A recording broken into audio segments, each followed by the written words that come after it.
ముందుగా print media, electronic media అందరికీ నమస్కారం. ఈరోజు సర్దార్ సర్వాయి పాపన్న గత 360 సంవత్సరాల క్రితం ఇక్కడ ఒక కింగ్గా వెలుగొందిన వారి సబ్జెక్ట్ని వెంకటేష్ గారు ప్రొడ్యూసర్గా అలాగే డైరెక్టర్గా నిర్మించడం జరిగింది. ఈ మూవీని నెక్స్ట్ వీక్ రిలీజ్ చేయడానికి ప్లాన్ చేస్తున్నాం. త్రూఅవుట్ ఆంధ్రప్రదేశ్ 2 రాష్ట్రాలలో చేయాలని ప్లాన్ చేస్తున్నాము. దానికి ఆర్కే ఫిలిమ్స్ డిస్ట్రిబ్యూషన్గా నేను రిలీజ్ చేయబోతున్నాం. సినిమా నేను చూడడం జరిగింది. చాలా అద్భుతంగా తీశాడు మా వెంకటేష్. నేను కూడా గతంలో Sardar Papanna movie super star Krishna, Suman, జై హింద్ వాళ్ళని పెట్టి నేను డైరెక్షన్ చేయడం జరిగింది మూవీ. అప్పుడు కూడా చాలా బాగా ఆడింది. అది ఇప్పటికీ రెగ్యులర్గా వస్తూ ఉంటుంది. ఎవ్రీ ఇయర్ 18th ఆగస్ట్ అని బర్త్డే రోజు. దీని ఏఐలో మా వెంకటేష్ బాగా కష్టపడి దాదాపు ఒక 1.5 year కదా, 1.5 year నుండి కష్టపడి సినిమా కంప్లీట్ చేసి ఇప్పుడు సెన్సార్ కూడా కంప్లీట్ అయింది. యూఏ సర్టిఫికేట్ కూడా రావడం జరిగింది. కాబట్టి నెక్స్ట్ వీక్ చాలా భారీ ఎత్తున రిలీజ్ చేయడానికి ప్లాన్ చేస్తున్నాం. ఎక్కడ కూడా ఆయన పోరాట పటిమను ఎక్కడ కూడా తగ్గించకుండా ఆయన ఎన్ని కోటలైతే గెలిచాడు, ఎంతమందితో పోరాడాడు, ఎంతమందిని అతను జమకట్టి ఉద్యమం స్టార్ట్ చేశాడు, అదంతా అందరికీ కళ్ళకు కట్టే విధంగా కథను తీసుకొని దాన్ని బాగా చేయడం జరిగింది. ఎందుకంటే గతంలోనే అన్ని కులాల వారిని అందరినీ ఏకం చేసి ఈ అప్పుడున్న మన గోల్కొండ రాజ్యాన్ని వెళ్తున్న వారిపైన దండయాత్రలు చేసి, అలాగే భువనగిరి కోట, కిలాసపురం కోట, ఇట్లా అన్ని కోటలన్నీ ఆయన స్వాధీనం చేసుకొని ప్రజలకు పన్ను భారాన్ని తగ్గించే గొప్ప మహావీరుడి కథ అది. చాలామందికి తెలుసు. పాపన్న అంటేనే బీదలకు సపోర్టుగా పనిచేసే వ్యక్తి. కాబట్టి దీన్ని తీసిన విధానం చాలా బాగా తీశాడు వెంకటేష్.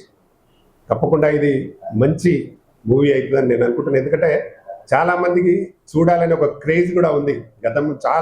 నేను తీసినప్పుడు దాదాపు అది 2002 కాబట్టి అప్పటికి పాపన్న గురించి చాలామంది తెలియదు. ఇప్పుడు ఎవ్రీ విలేజ్లో ఒక పాపన్న విగ్రహం ఉంటుంది. ప్రతి విలేజ్లో పెట్టారు కూడా చాలామంది. నేను కూడా చాలా విగ్రహాలు కూడా నేను పెట్టించడం కూడా జరిగింది. చాలామంది పెట్టిస్తూ ఉన్నారు. ఈరోజు ట్యాంక్ బండ్ మీద కూడా విగ్రహాన్ని పెట్టడానికి ప్లాన్ చేస్తున్నారు. అంటే దాదాపుగా పాపన్న అంటే ప్రజల్లో ఒక మంచి పోరాట యోధుడు అనే ఒక మంచి పేరుంది ఆయనకు. ఆయన కథను తీసుకొని చేయడం అనేది నిజంగా అందరికీ, ఎందుకంటే సామాన్య ప్రజలకు సపోర్ట్గా ఉండే క్యారెక్టర్ అది. కాబట్టి అందరికీ నచ్చుతుంది. కాబట్టి ఈ సినిమా ఇంత తొందరగా చాలా బాగా చేసిన వెంకటేష్ని నేను ప్రత్యేకంగా అభినందిస్తున్నాను. ఎందుకంటే ఆయన పాపన్న కూడా గౌడు కాబట్టి ఆయన కథను తీసుకొని నేను ఎప్పుడో 2002లో చేసిన దాన్ని ఆయన ఇప్పుడు పర్ఫెక్ట్గా ఆయన కూడా తీసుకొని గోల్కొండ వేయలేని తర్వాత ఏమవుతుంది అని కూడా చూపించి చాలా బ్రహ్మాండంగా చేయడం. అందులో మంచి ఒక 2 డ్యూయట్ సాంగ్స్ కూడా పెట్టాడు. చాలా బాగా ఉన్నాయి. కూడా నేను సినిమా అంతా చూడడం జరిగింది. అద్భుతంగా నచ్చుతుంది. చాలామంది ఈ సినిమా తర్వాత వెంకటేష్ని బాగా అభినందిస్తారు. ఇట్లాంటి సినిమాలు నాకు కూడా కావాలని అడుగుతారు ఆయన, ఎందుకంటే డైరెక్షన్ చేస్తున్నాడు. కాబట్టి ఈ సినిమాను ప్రేక్షకులందరూ బాగా ఆదరించి దీన్ని మంచి విజయాన్ని చేకూర్చాలని నేను మనస్ఫూర్తిగా కోరుకుంటున్నా. ఇలా తెలంగాణ, ఆంధ్ర అనే డిఫరెన్స్ ఏముండదు. అందరూ చూడొచ్చు. ఆంధ్ర వాళ్ళు చూడొచ్చు, తెలంగాణ. అసలు కొందరైతే చెప్తారు విజయవాడ కూడా వెళ్ళి చేసినాడని, మా కథలో ఉంది అది. కాబట్టి ఆంధ్ర, తెలంగాణ ఎవరైనా చూడొచ్చు ఈ సినిమాను. కాబట్టి ఇది నెక్స్ట్ వీక్ 2 రాష్ట్రాలలో రిలీజ్ చేయబోతున్నాం. దీన్ని ప్రేక్షకులందరూ బాగా ఆదరించాలని మనస్ఫూర్తిగా కోరుకుంటున్నా. ఎంత కొత్తగా వచ్చిన వెంకటేష్ని ఈ సినిమా హిట్ అయితే ఆయన ఇంకా మంచి 10 సినిమాలు తీయడానికి కథలు రెడీగా పెట్టుకున్నాడు. ఆయన మంచి రైటరు. కాబట్టి ఈ సినిమాను ప్రజలు చాలా గొప్పగా విజయాన్ని అందించి మాకు సపోర్ట్ చేయాలని నేను మనస్ఫూర్తిగా కోరుకుంటున్నా. ఈ సినిమాని మంచి లెవెల్లో రిలీజ్ చేస్తాం త్వరలోనే. అన్ని ఒకటి ఈరోజే ఫస్ట్ ప్రెస్ మీట్ ఇది, ఒకటి తర్వాత ఒకటి కంటిన్యూ చేస్తూ నెక్స్ట్ వీక్ ఖచ్చితంగా రిలీజ్ చేయడానికి, ఆయన బర్త్డే 18th ఉంది, ఆ లోపే మేము ప్లాన్ చేస్తూ ఉన్నాం. తప్పకుండా మాకు అందరూ సహకరించాలని, అలాగే ముఖ్యంగా మాకు మీడియా మిత్రులు మా గత సినిమాలకు సపోర్ట్ చేసినట్టు సహకరించాలని మరొకసారి నేను ప్రత్యేకంగా అందరికీ నా ధన్యవాదాలు, నమస్కారాలు తెలుపుతూ, అలాగే మా రమేష్ పిఆర్ఓ గారికి కూడా థ్యాంక్ యూ, లక్ష్మీనారాయణ గారికి మీకు కూడా థ్యాంక్ యూ. మాకు అందరూ సపోర్ట్ చేయాలని మర్చిపోతూ కోరుకుంటున్నాను. Thank you everyone. నమస్తే. పీజీ మూవీ మేకర్ బ్యానర్తో నిర్మాణం జరిగింది. మా స్థాయికి ఇది భారీ బడ్జెట్ అయినా చిత్రం పూర్తి చేసి సెన్సార్ పూర్తి చేసుకుంది, రిలీజ్కి రెడీగా ఉంది. ఇప్పుడు ఈ థియేటర్ల యొక్క ప్రాబ్లం ఉంది కాబట్టి అసలు 7th రిలీజ్ అనుకున్నాం, థియేటర్ దొరకలేదు మాకు. 14th లేకపోతే 21st అనేది ఇప్పుడు ప్లానింగ్ జరుగుతుంది.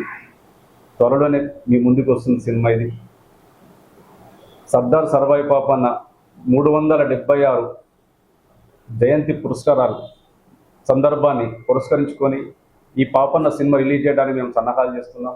ఖచ్చితంగా ప్రజలు ఆదరిస్తారని, సబ్బండ జాతి అన్ని కులాల వారు అన్ని ప్రాంతాల వారు ఆదరిస్తారని మేము ఆశిస్తున్నాం. Thank you. మీడియా ప్రతినిధులకు, ప్రేక్షకులకు అందరికీ నమస్కారాలు. నా పేరు దీపక్ జ్ఞాతి. నేను రచయిత, నిర్మాత, దర్శకుడిని. దర్శకత్వ శాఖలో నాకు నంది అవార్డు వచ్చింది. లండన్లో ప్రదర్శనకు అర్హత పొందిన శ్రీ సర్దార్ సర్వాయి పాపన్న గౌడు చరిత్రను మన భారతదేశంలో మరుగున పడేశారు. అలాంటి చరిత్రను వెలికితీసి అందరికీ పరిచయం చేయాలనే ఉద్దేశంతో పతాన్ రామకృష్ణ గౌడ్ గారు 2002లోనే సినిమా చేశారు, కృష్ణ గారితో, సుమన్ గారితో, జైన్ గారితో. సో మళ్ళీ మా వెంకటేష్ గౌడ్ గారు తనకున్న సినిమా ఫీల్డ్లో ఉన్న ప్యాషన్తో, మంచి రచయిత, మంచి లిరిక్ రైటరు, ఆయన ఆ ప్యాషన్తో ఈ సినిమాను ఒక ఏఐ యానిమేషన్ సినిమాగా ఫస్ట్ మన ఇండియాలోనే ఏఐ యానిమేషన్ సినిమా అనుకుంటా. సో దీన్ని మన ప్రేక్షకుల ముందుకు తేవడానికి సిద్ధపడ్డారు. సో వారికి ఉన్న ప్యాషన్తో చాలా చక్కగా అన్ని గ్రంథాలను, అన్ని స్టోరీస్ని ఆయన ఒక పరిశీలన చేసి ఒక కథను ఎన్నుకొని ఒక ఆల్రెడీ ఉన్న కథ కొద్ది మెరుగులు దిద్ది సో వాస్తవాన్ని ప్రజలకు చూపించాలన్న సదుద్దేశంతో వారు ఈ సినిమాను తీశారు, చాలా ఖర్చులకు ఓర్చి. సో ఆయన కొత్త వరవడ కూడా తీసుకొచ్చారు. సినిమాతో పాటు ఒక బుక్ కూడా ప్రింట్ చేయించారు. సో అలాంటిది మన ఇండస్ట్రీలో కొత్త వరవడే అని నేను అనుకుంటాను. సో వారి సినిమా మంచి పెద్ద మొత్తంలో బాగా ఆడి వారికి లాభాలు చేకూరి మళ్ళీ ఇలాగే ఇంకా సినిమాలు తీయాలని నేను మనస్ఫూర్తిగా కోరుకుంటున్నాను. ప్రేక్షకులు మీరందరూ ఆదరించాలని విన్నవిస్తున్నాను.